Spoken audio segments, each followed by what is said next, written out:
जय जगन्नाथ मु प्रदीप आपन को स्वागत करुछि आपन को चैनल कलिंग फोकस को आसंतु देखिबा आजिर मुख्य खबर। 57 लाख हिताधिकारी केवल 80 वर्ष ऊर्ध्व एवं विकलांग मिसी 5 लाख लोक केवल ही उपकृत हेबे 52 लाख लोक भत्ता पाइबार वंचित हेबे।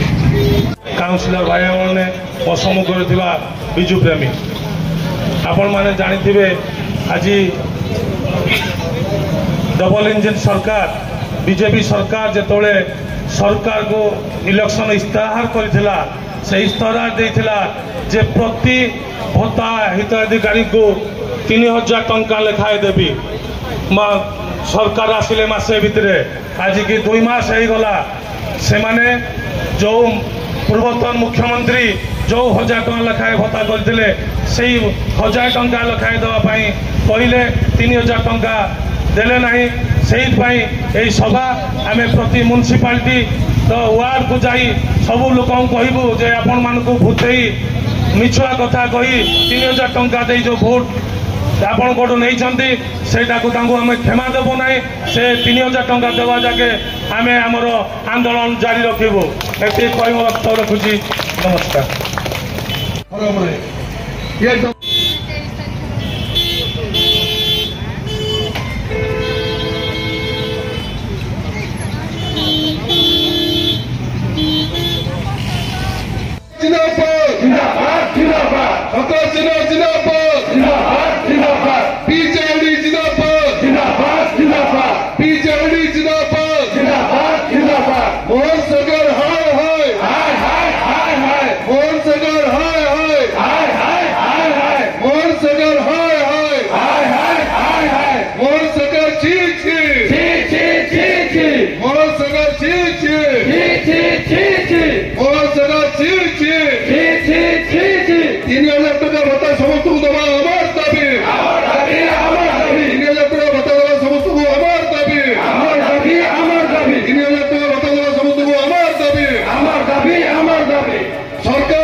धन्यवाद।